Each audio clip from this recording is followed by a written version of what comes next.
perkenalkan, nama saya Privalia dari Prodi S1 Kebindanan ingin memaparkan materi pendidikan Pancasila. Mengapa Pancasila merupakan sistem filsafat? Sebelum kita tahu mengapa Pancasila menjadi sistem filsafat, kita harus terlebih dahulu menelusuri konsep dan urgensi Pancasila sebagai sistem filsafat. Yang pertama, konsep Pancasila sebagai sistem filsafat. Apa yang dimaksud dengan sistem filsafat? Menurut istilah filosofi Gramsci dan Weltan Chaung, istilah filosofi Gramsci and Weltan Chaung merupakan dua istilah yang syarat dengan nilai-nilai filosofis. Diliarkara membedakan antara filsafat dan Weltan Chaung. Filsafat lebih bersifat teoris dan abstrak, yaitu cara berpikir dan memandang realita dengan sedalam-dalamnya untuk memperoleh kebenaran. Pengertian filsafat berdasarkan watak dan fungsinya sebagaimana yang dikemukakan Titus, Smith, dan Nolan sebagai berikut. Yang pertama, filsafat adalah sekumpulan sikap dan kepercayaan terhadap kehidupan dan alam yang biasanya diterima secara tidak kritis, arti informal.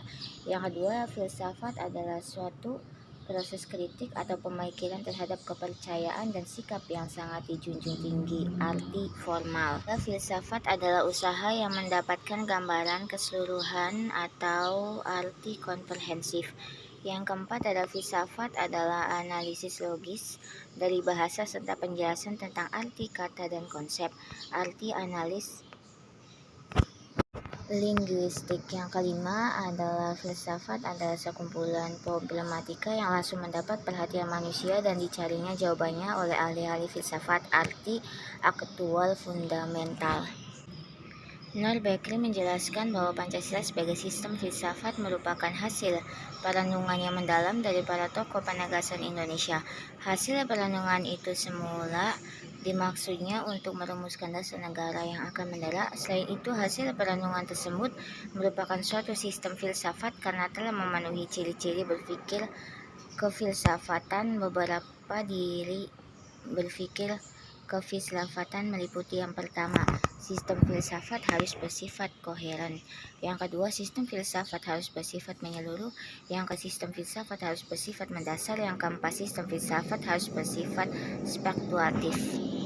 Penjelasan dari poin-poin yang tadi, yang pertama adalah sistem filsafat harus bersifat koheren, artinya berhubungan atau sama lain secara runtut, tidak mengandung pertanyaan yang saling bertentangan di dalamnya. Pancasila sebagai sistem filsafat bagian-bagiannya tidak saling bertentangan meskipun berbeda, bahkan saling melengkapi, dan tiap bagian mempunyai fungsi dan kedudukan tersendiri. Yang kedua, sistem filsafat harus bersifat menyeluruh, artinya mencakup segala hal dan gejala yang terdapat dalam kehidupan manusia. Pancasila sebagai filsafat hidup bangsa merupakan suatu pola yang dapat mewadahi semua kehidupan dan dinamika masyarakat Indonesia. Yang ketiga, sistem filsafat harus bersifat mendasar, artinya suatu bentuk perenungan mendalam yang sampai ke inti mutlak permasalahan sehingga menemukan aspek yang sangat fundamental. Pancasila sebagai sistem filsafat dirumuskan berdasarkan inti mutlak tata kehidupan manusia menghadapi diri sendiri, sesama manusia, dan Tuhan dalam kehidupan bermasyarakat dan bernegara. Yang keempat adalah sistem filsafat bersifat spekulatif, artinya buah pikir hasil perenungan sebagai peranggapan dan menjadi titik awal yang menjadi pola dasar berdasarkan penanggalan logis serta pangkal tolak pemikiran tentang sesuatu. Menurut sastra Prateja menegaskan bahwa fungsi dan Pancasila menjadi dasar negara dan dapat disebut dasar filsafat adalah dasar filsafat hidup kenegaraan atau ideologi negara. Pancasila adalah dasar politik yang mengatur dan mengarahkan segala kegiatan yang berkaitan dengan hidup kenegaraan seperti perundang-undangan, pemerintah, perekonomian nasional, hidup berbangsa, hubungan warga negara dengan negara, dan hubungan antar sesama warga negara, serta usaha-usaha untuk mencapai kesejahteraan bersama. Oleh karena itu, Pancasila harus menjadi operasional dalam menentukan kebijakan-kebijakan dalam bidang-bidang tersebut di atas dan dalam memecahkan persoalan-persoalan yang dihadapi bangsa dan negara. Menurut Sastra Prateja 2001. Urgensi Pancasila sebagai sistem filsafat atau dinamakan filsafat Pancasila artinya refleksi filosofis mengenai Pancasila sebagai dasar negara. Faedah filsafat yang pertama, faedah terbesar dari filsafat adalah untuk menjanjangi kemungkinan adanya pemecahan-pemecahan terhadap problem kehidupan manusia. Jika pemecahan itu sudah diidentifikasikan dan diselidiki, maka menjadi mudahlah bagi manusia untuk mendapatkan pemecahan persoalan atau untuk meneruskan pertimbangan jawaban-jawaban tersebut. Yang kedua, filsafat adalah suatu bagian dari keyakinan-keyakinan yang menjadi dasar perbuatan manusia. Ide-ide filsafat membentuk pengalaman-pengalaman manusia pada waktu sekarang. Yang ketiga, filsafat adalah kemampuan untuk memperluas bidang-bidang kesadaran manusia agar dapat menjadi lebih hidup, lebih dapat membedakan, lebih kritis, dan lebih pandai menurut Titus tahun 1984. Makna filsafat Pancasila menurut sastra Prateja. Yang pertama, agar dapat diberikan pertanggungjawaban rasional dan mendasar mengenai sila-sila dalam Pancasila sebagai prinsip-prinsip politik. Dua, agar dapat dijabarkan lebih lanjut sehingga menjadi operasional dalam bidang-bidang yang menyangkut hidup bernegara. Tiga, agar dapat membuka dialog dengan berbagai perspektif baru dalam kehidupan berbangsa dan bernegara. Empat, agar dapat menjadi kerangka evaluasi terhadap segala kegiatan yang bersangkut paut dengan kehidupan bernegara, berbangsa dan bermasyarakat, serta memberikan perspektif pemecahan terhadap permasalahan nasional menurut sastra Prateja 2001. B. Menanya alasan diperlukannya kajian Pancasila sebagai sistem filsafat. Yang pertama, filsafat Pancasila sebagai genetivus objectivus dan genetivus objectivus. Pancasila sebagai genetivus objectivus artinya nilai-nilai Pancasila dijadikan sebagai objek yang dicari landasan filosofinya berdasarkan sistem-sistem dan cabang-cabang filsafat yang berkembang di Barat. Landasan ontologis filsafat Pancasila. Landasan ontologis filsafat Pancasila artinya sebuah pemikiran filosofis atas hakikat dan raison d'etre sila-sila Pancasila sebagai dasar filosofis negara Indonesia. Oleh karena itu, pemahaman atas hakikat sila-sila Pancasila itu diperlukan sebagai bentuk pengakuan atas modus eksistensi bangsa Indonesia. Sastra Prateja 2010. Yang keempat, landasan aksiologis Pancasila.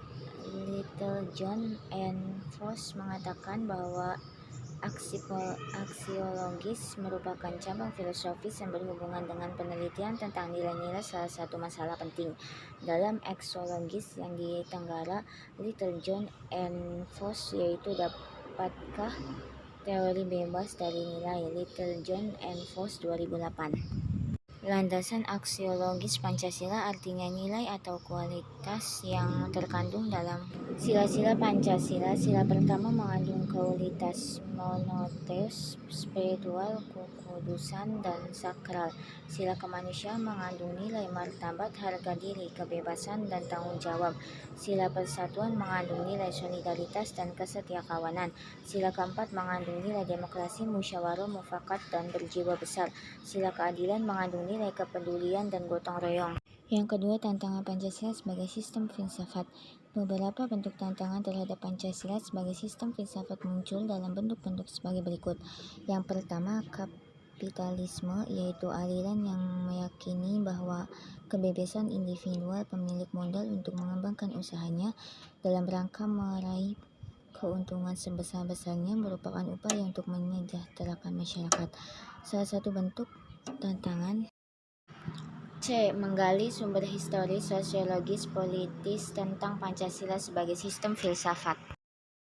Yang pertama adalah sumber historis Pancasila sebagai sistem filsafat. Pada tanggal 12 Agustus 1928, Soekarno pernah menulis di Sulu Indonesia yang menyebutkan bahwa nasionalisme adalah nasionalisme yang membuat manusia menjadi perkakasnya Tuhan dan membuat manusia hidup dalam roh. Yudi Latif 2011. Pembahasan sila-sila Pancasila sebagai sistem filsafat dapat ditelusuri dalam sejarah masyarakat Indonesia sebagai berikut. Yang kedua, sumber sosiologis Pancasila sebagai sistem filsafat. Sumber sosiologis Pancasila sebagai sistem filsafat dapat diklarifikasikan ke dalam dua kelompok Kelompok pertama, masyarakat awam yang memahami Pancasila sebagai sistem filsafat yang sudah dikenal masyarakat Indonesia dalam bentuk pandangan hidup, way of life, yang terdapat dalam agama, adat, istiadat, dan budaya berbagai suku bangsa di Indonesia. Kelompok kedua, masyarakat ilmiah akademis yang memahami Pancasila sebagai sistem filsafat dengan teori-teori yang bersifat akademis. Yang ketiga, sumber politis Pancasila sebagai sistem filsafat. Pada awalnya, Pancasila merupakan konsensus politik yang kemudian berkembang menjadi sistem filsafat. Sumber politis Pancasila sebagai sistem filsafat dapat diklarifikasikan ke dalam dua kelompok. Kelompok pertama meliputi wacana politis tentang Pancasila sebagai sistem filsafat pada Sidang BPU-PKI, Sidang PPKI, dan Kuliah Umum Soekarno antara tahun 1958 dan 1959. Tentang pembahasan sila-sila Pancasila secara filosofis, kelompok kedua mencakup berbagai argumen politis tentang Pancasila sebagai sistem filsafat yang disuarakan kembali di era reformasi dalam pidato politik Habibie 1 Juni 2011. D. Membangun argumen tentang dinamika dan tantangan Pancasila sebagai sumber filsafat. Yang pertama, dinamika Pancasila sebagai sistem filsafat. Pancasila sebagai sistem filsafat mengalami dinamika sebagai berikut. Pada era pemerintahan Soekarno, Pancasila sebagai sistem filsafat dikenal dengan istilah filosofis Grandlands. Gagasan tersebut merupakan perenungan filosofis Soekarno atas rencananya berdirinya negara Indonesia merdeka. Ide tersebut dimaksudkan sebagai dasar kerohanian bagi penyelenggaraan kehidupan bernegara. Ide tersebut ternyata mendapat sambutan yang positif dari berbagai kalangan, terutama dalam sidang BPU-PKI pertama, persisnya pada 1 Juni 1945. Pada era reformasi, Pancasila sebagai sistem filsafat kurang terdengar rasionisnya, namun Pancasila sebagai sistem filsafat bergema dalam wacana akademik, termasuk kritis dan renungan yang dilontarkan oleh Habibie dalam pidato 1 Juni 2011. Mendeskripsikan esensi dan urgensi Pancasila sebagai sistem filsafat. Pada bagian ini akan dipahami hakikat Pancasila sebagai ideologi negara memiliki 3 dimensi sebagai berikut. Yang pertama, dimensi realitas mengandung makna bahwa nilai-nilai dasar yang terkandung dalam dirinya bersumber dari nilai-nilai real yang hidup dalam masyarakatnya. Hal ini mengandung arti bahwa nilai-nilai Pancasila bersumber dari nilai-nilai kehidupan bangsa Indonesia. Sekaligus juga berarti bahwa nilai-nilai Pancasila harus dijabarkan dalam kehidupan nyata sehari-hari, baik dalam kaitannya dengan kehidupan bermasyarakat maupun dalam segala aspek penyelenggaraan negara. Yang kedua, dimensi idealitas mengandung cita-cita yang ingin dicapai dalam berbagai bidang kehidupan bermasyarakat, berbangsa, dan bernegara. Hal ini berarti bahwa nilai-nilai dasar Pancasila mengandung adanya tujuan yang dicapai sehingga menimbulkan harapan dan optimisme serta mampu mengunggah motivasi untuk mewujudkan cita-cita. Yang ketiga, fleksibilitas mendukung referensi atau kekuatan yang merangsang masyarakat untuk mengembangkan pemikiran-pemikiran baru tentang nilai-nilai dasar yang terkandung di dalamnya. Dengan demikian, Pancasila sebagai ideologi bersifat terbuka karena bersifat demokratis dan mengandung dinamika internal yang mengundang dan merangsang warga negara yang meyakininya untuk mengembangkan pemikiran baru tanpa khawatir kehilangan hakikat dirinya. Menurut Alfian 1991. 2. Urgensi Pancasila sebagai ideologi negara.